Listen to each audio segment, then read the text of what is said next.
most of my folks couldn't find Kosovo on a map. They don't know where it is.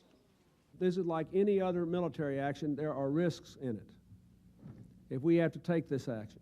Every time our young people get up and fly jet airplanes at very high... Worked hard. We have seen this man bring together... But the dangers of acting must be weighed against the dangers of inaction.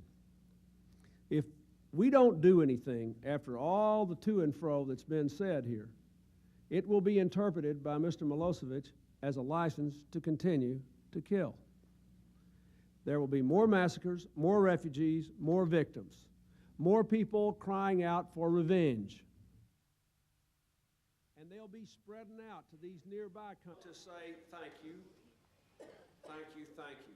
I should be thanking you, not the other way around. NATO is now united and prepared to carry out its warning. If President Milosevic is not willing to make peace, we are willing to limit his ability to make war on the Kosovars.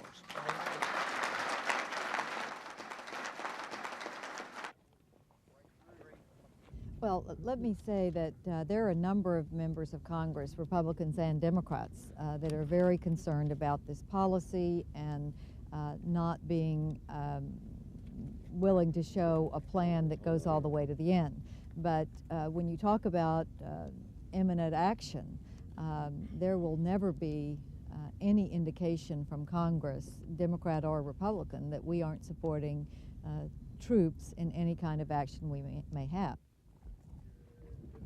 What do you think? Well, as some of you know, I haven't exactly been the greatest supporter of this administration over the last 6 years, but I think the president's on the right track here, and I intend to be one of the Republicans in the Senate who are going to support the strikes if indeed they are necessary, and it appears increasingly apparent that they are. Trying to get a fix on Mr. Holbrooke's plans and also U.S. plans for the NATO alliance, the European Union, the members of the Organization of Security and Cooperation in Europe are all united that we cannot stand by and let the Serbs crack down again on the Kosovar Albanians when they have shown such reasonableness in agreeing to this peace agreement.